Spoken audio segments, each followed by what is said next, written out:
Like Purdue, it's just an example. Purdue losing to Fresno State is okay. We still win the Big Ten West. But me, Billy Napier gets fired. I'm just kidding. hey, really the best time of the year. I will be seated watching the Red Zone for 7 hours on Sunday. What's going on, everyone? Welcome back to an episode of Backyard Banter. Just Johnny and Tanner. First episode without a guest in a while.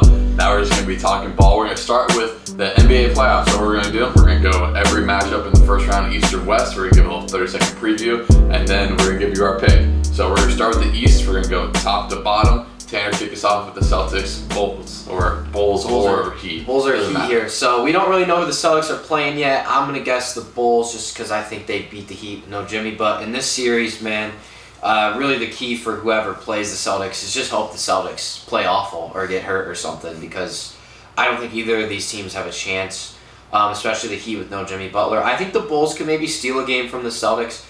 But yeah, man, if the Celtics come out and play ball and stay healthy, there's just no reason they should even have a challenge presented at them this series. So what do you got, Celtics and what? I got the Celtics in 5. I want to say 4, but we'll just say the Bulls or Heat take a game. We'll just be nice there.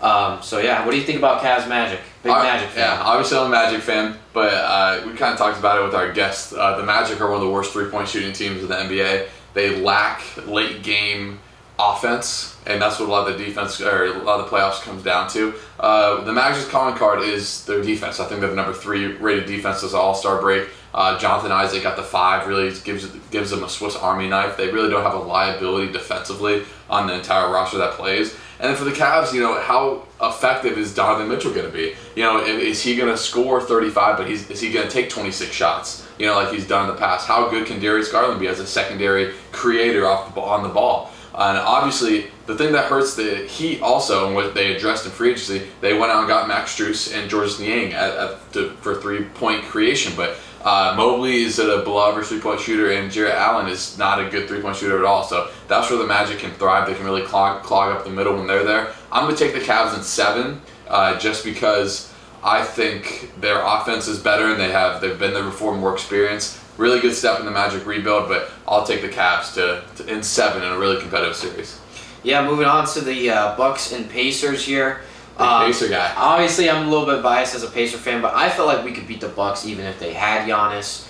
And then I see people in the national media like Stephen A. and Tim Legler saying the same thing. Even if Giannis was playing, they'd still have the Pacers winning this series. Obviously, we don't know if Giannis is going to be back, when he's going to be back, but I love the Pacers in this spot. I don't think Damian Lillard can guard Tyrese Halliburton. I expect a big series from Tyrese Halliburton. Bobby Portis is playing well for the Bucks, but can he defend Pascal Siakam well enough? Pascal Siakam's a veteran. He's won an NBA championship before. Miles Turner's also a good player with a lot of experience. So the Pacers are young. It's kind of a new group, but they do have some guys with playoff experience as well. So I don't know. This could be an interesting series. But it just comes down to, can the Bucks defend the Pacers? I feel like you can knock the Pacers defensively all you want, but they play so fast that I think their offensive ability just kind of overwrites their defensive inefficiency. So I like the Pacers in this series, especially if Giannis isn't back to like game 4 or 5. I think the Pacers end it in 6. Halliburton's going to go nuts. And then the last one, we got Knicks 76ers. Pretty straightforward. The Knicks have had an incredible season. Shout out to Jalen Brunson. He's probably the second best small guard in the NBA, but not behind Steph Curry. But asking him to be the best player on a playoff team without a secondary scorer or ball handler is just a really hard task for him to do. I mean, they don't really have any secondary offensive guy that can create their own shot. OG Anunoby was a great pickup. He's a great 3-and-D guy, but again, he's not taking you off the dribble and getting you a bucket. And then I think the rotation, the entire regular season, to come back to bottom. Tibbs was playing Josh Hart 53 minutes in a game. And I know whatever the best athletes in the world, it happens. But look, Joel Embiid is back and he's healthy. He had a great fourth quarter in the play-in. It was really bad before that. But, I mean, Isaiah Hartenstein really isn't going to be able to contain Joel Embiid. And if they go small to maybe help out the Knicks a little bit offensively, which they've done in the past, they got Precious Achiuwa, who's a smaller size center. Joel Embiid's just going to eat them apart offensively. Like, the Knicks are a great defensive team. I think they were number 1 or 2. What am I saying? The Jazz were not the Jazz, I'm thinking Rudy Gobert. The Timberwolves were number 1. I'm pretty sure the Knicks were in the top 5 range. Yeah. But I like 76ers here in 6. I think the Knicks will get a few games, but again, just missing Julius Randle is just such a big thing for me that without a secondary offensive creator behind Jalen Brunson, I have a really hard time then beating the 76ers team that realistically is a top 3 seed with Joel Embiid. So Yeah. I like the 76ers in 6 here. And then we'll move on to the Western Conference. And we're going to start actually with the 3-6. We're going to go to the Timberwolves-Suns matchup. Teaster, what do you think? Yeah, I can't wait for the series. I think outside, obviously being a Pacer fan, this is my favorite series. I'm looking forward to watching this one. I think it goes 7. I love Devin Booker. I would imagine they're going to put Bradley Beal defensively on Anthony Edwards. That just makes the most sense to me. So that's the matchup to watch in this series. Can Bradley Beal contain Anthony Edwards just a little bit? Like, he doesn't even have to shut him down. Like, just don't let him go get 40. Because if you don't let Anthony Edwards get 40, the Suns are the better team, in my opinion. I know the Timberwolves won more games, but you're talking about KD, D-Book, Bradley Beal, Grayson Allen's hooping. They got Nurkic. Like, the Suns, they're going to score their points. It just comes down to, can Bradley Beal contain Anthony Edwards? That's really the matchup I'm looking forward to this series. I'm going to go the Suns in 7. I think this is great experience for the T-Wolves, playing a team like the Suns that has so many veterans that have been there and done that. But in the end, the Suns, I think that experience gets it done. Yeah, Suns are built for the playoffs. T-Wolves not necessarily. I mean, T-Wolves are great teams, but the Suns, man, they're built for the playoffs, not the regular season.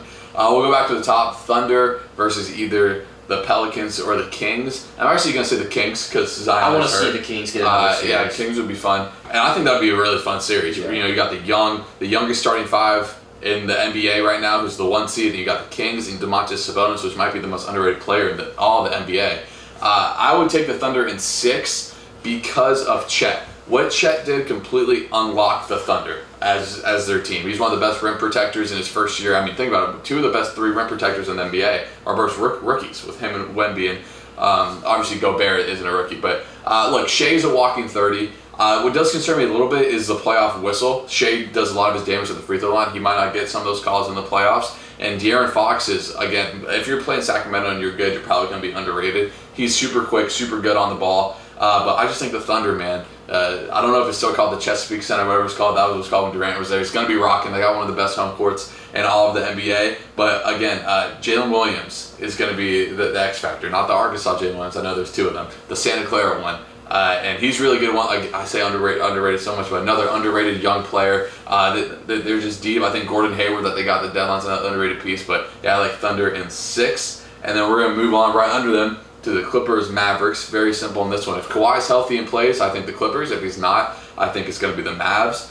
You got Luka, who's probably the best offensive player right now in the NBA. Him and Joel Embiid. And then you have the Clippers with maybe this team would have been really good 4 or 5 years ago, and then Kawhi's what puts him over the top. And Kawhi played the most games he's played in a while this season, but now he is swelling his knee, and we don't know his timeline. So I hope Kawhi plays. As a basketball fan, I hope he plays. But if he doesn't, I think the Mavericks win because of the secondary star they have with Kyrie. Kyrie's comfortable being that secondary star. He's done it his entire career. When he tried to be the main star in Boston, it didn't end up well. Him and Luka really paired nicely together. They got Derek Lively if he's back healthy. They got Daniel Gafford. They got your boy Maxey Kleber, who you love. Love and him, dude. Look, what the Clippers can get out of James Harden, I really think he's the X factor in this series. If he can go game 1 of what he was against Boston last year with Philly when he had 40, if he has 2 or 3 of those, and with 2 of those, 3 is kind of unrealistic. Clippers can very well win the series out the Kawhi. But if Kawhi isn't playing, I got the Mavericks. If he is, I got the Clippers. And we're going to maybe the biggest series, most excited series that we got. Nuggets. Jokic said that the Lakers were the toughest series they had last year, even though they swept them. The Lakers match up with the Nuggets' size, right? You got Rui, who's played bigger. They can switch those screens. But it's just so hard to see anyone beating Denver. Yeah. And I think it comes down to too many late game executions. I think Michael Malone clears Darvin Ham as a head coach. And I think that gives you 2 or 3 wins. So that's why I got the Nuggets in 6. I don't think the Lakers will get swept this year. But look, when you have that massive a coaching advantage, especially at this level, there's just not a lot you can do. I mean, I've said it before, I don't think Taurean Prince can play 30-plus minutes on a playoff team, and that's what he was doing for a lot of the year. Can Anthony Davis be inconsistent? Remember last playoffs, he'd have 30 in one game, he'd have 12 the next game, then he'd have 30, and then just go back and forth. LeBron's going to be LeBron even in his age 39 year. But yeah, I like the Nuggets here. You got that championship experience. Feed me the Nuggets. And those are our first round playoff predictions. We'll come back hopefully if we're right. And we'll do the same thing in the second round when that's ready. All right, now we're going to give our bold predictions for this weekend in the NBA. I'll go first. I think that Tyrese Maxey is going to have a 30-point game, and the 76ers are going to win Game 1 in Madison Square Garden. Tyrese Maxey was All-Star this year. He's going to be most improved player. I think he fits really well with Joel Embiid, so that's one of my bold predictions. Tyrese Maxey scores 30+, and 76ers win Game 1. I think my bold prediction this weekend is going to be the Lakers getting a Game 1 win over the Nuggets. I think this is going to be a series that goes 7. I think it's going to be very competitive. So I see the Lakers coming out and stealing a game early on the road, maybe both on the road. I eventually do think the Nuggets will win, but I just see the Lakers coming out this weekend and finding a way to win Game 1 on the road. So that's kind of my bold prediction. And then we have a bold prediction from Mayo. Yeah. We'll say we just said off camera, and I actually agree with it. If the Mavs can get past the Clippers, that they can make the NBA Finals. I honestly agree with. I think they match up well with the Thunder. Thunder are a younger team. The Mavs were in the Western Conference Finals 2 years ago. Obviously, like I said before, Luke is one of the best offensive players in the game. So I could very well see that. But you got another one? Yeah, I would say my bold prediction, and I think this might be a little biased, but I've got the Pacers going to the Eastern Conference Finals. I said it all week, ever since Sunday was playing out the way it did, that the Pacers' path in the playoffs, I don't think they could have asked for a better one. You're getting the Bucks, who you can beat even when they have Giannis, and now Giannis isn't there. So the earlier you get the Bucks, the better. Well, we got them early. And then after that, you're either talking a home playoff series, home court advantage against the Sixers, or you're going on the road against the Knicks, who I think the Pacers can beat. So love how it plays out for the Pacers. My bold prediction is they will go to the Eastern Conference Finals. I unfortunately do not think they will be competitive there if they play the Celtics, but give me the Eastern Conference Finals. I'll piggyback off that. I think the 76ers are going to win the Eastern Conference Finals. This is the first postseason in kind of recent memory where they don't have the pressure. Joel Embiid doesn't have that pressure. I think they're going to thrive in this spot. I honestly think they can really take care of the Knicks and then take care of the Pacers because, Miles Turner is not holding Joel Embiid. I love me some Miles Turner. Miles Turner's been hooping recently. But he has been. But I'm just really high on the 76ers team. I think getting Buddy Hield from the Pacers was such a big get for them. Just more perimeter shooting. Kelly Oubre is on a minimum deal, and he is hooping. He had 2 very big free throws last night. So, yeah, those are our kind of bold predictions. Before we get into baseball, I want to quickly say, I know we never talk about hockey, but Nikita Kucherov for the Lightning had 100 assists. There's only 5 people in NHL history to ever do that. Connor McDavid did it this year, and then Nikita Kucherov just did it. So before this year, there was only 3. Nikita Kucherov is also the first winger to ever do it, mostly centerman. But yeah, for any of you hockey lovers, there's some little hockey facts. And the NHL playoffs also start this weekend. But we're going to get into baseball. So Tanner sent a picture in our group chat this morning. He said AL East is in mid-form because every single team is over 500. And in the AL West, I don't think there's a team over 500. There's one team over 500. So obviously that could change. We always say you can't win a division in April, but you can very much lose it. So, I mean, Tanner, what do you think so far? Yeah, so I would say my biggest takeaway of this MLB season so far, I think it's probably the obvious one for most baseball fans, is the struggles of the Houston Astros. Yeah. They've won 6 games. They're like 6-14, I think. Yeah. The Houston Astros are not playing good baseball. This is a team I had winning 100+ games just a couple weeks ago. They do come to Wrigley this coming week. So you know they're going to turn it on when they play the Cubs, but I'm just so shocked. It's bullpen woes. Their starting pitching is just not been good at all. Their lineup has not been good. All around, they've been a horrible, horrible baseball team early, and that's my biggest takeaway. My biggest takeaway is just the bullpen failure for many teams. Yeah. Our teams is incredibly apparent. The Cubs and Rays have 2 of the 5 worst bullpens in baseball. Obviously with the Astros, you just look around the Angels who the Rays play. There's just been so much bad bullpen and blown saves, which is entertaining for a game. Like the Rays were down to their last out with no one on base, and they're down 2, and they tied the game and eventually won in extras. And then the very next night, the Rays were up, and Pete Fairbanks, who's usually shut down, comes up, gives up the lead. Should have been more if Randy doesn't hose a guy coming home. But had a pretty interesting comment after the game too about his performance. Yeah, he's horrible. Pete, I love Pete Fairbanks. He's always candid with the camera. But yeah, that's my bold prediction. Just how bad the AL West has been for one. The Mariners also hasn't been good, and then how bad some of the bullpens that we thought would be better are. Yeah, I'm gonna just talk about the Cubs very briefly. Very impressed with the Cubs early on. They have faced a lot of adversity early on, and every single time they've just responded. Opening night, you blow a lead against the defending champs, and you lose in extras, and Steele gets hurt.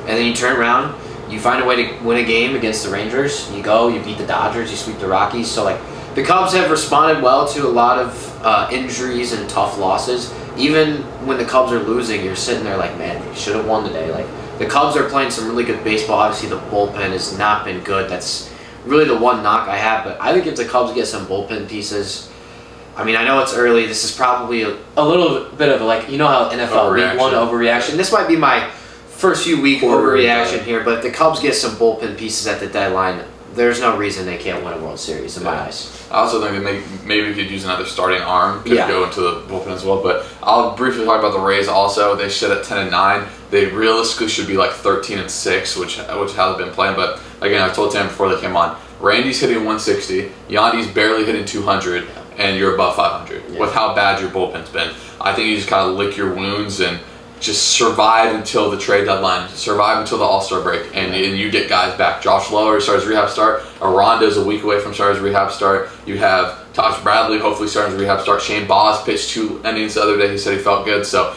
reinforcements are coming, and then if you can make it to the All-Star break, you get Springs and Rasmussen, and if you make it far, maybe even McClanahan. But just hang on, man. Help's coming, and I mean, we also said it off camera. Sorry to kind of butt in there, but we said it off camera. We're like, man, the Cubs and Rays, like, they have some injuries right now. Like, if they can just survive April and May, they're going to be there. And I think that's true for both teams. So we'll always say you can't lose. You can't win a division, but you can lose one. And right now in the AL East, no one wants to go under 500. It's really incredible. But that's all we got for today. We'll be back on Tuesday. James will be back. We'll do a recap of the entire weekend. Maybe we can talk some NHL playoffs, NBA playoffs, with a full recap. Baseball's still going on. I know the Cubs, they have a big series, the Marlins, and then they get the Astros, and then they go to Fenway pretty soon. Yeah, they go to Fenway. Yeah, so NFL draft too. Yeah, NFL draft on Thursday. We'll definitely get into that. Yeah. Maybe we'll do a reaction, what we want to see, what our teams do. But yeah, a lot of fun stuff coming up. Again, there's certain